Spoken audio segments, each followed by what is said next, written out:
जेवणाचे ताट असो किंवा उन्हाळ्याची दुपार, काहीतरी गोड खायची इच्छा असेल आणि झटपट बनवायचं असेल तर ही रेसिपी नक्की ट्राय करा. पोटाला गारवा देणारी ही रेसिपी तुम्ही नक्कीच केली पाहिजे.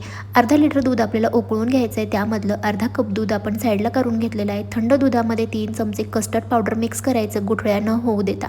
आता तुमच्याकडं कस्टर्ड पावडर नसेल तर तुम्ही या ठिकाणी मखाणे आणि काजूची बारीक पेस्ट करून या ठिकाणी टाकू शकता. दूध आपण 10 मिनटं उकळून घेतलेलं आहे. त्यामध्ये अर्धी वाटी साखर देखील टाकलेली आहे.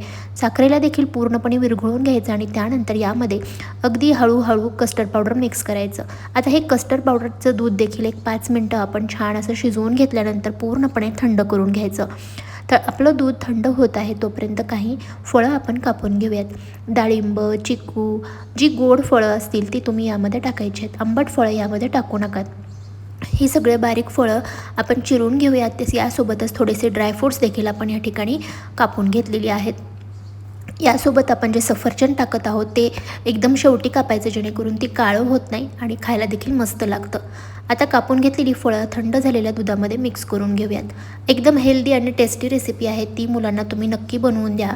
येणारे पाहुणे असतील तर त्यांना साईड डिश म्हणून तुम्ही ही रेसिपी सर्व करू शकता.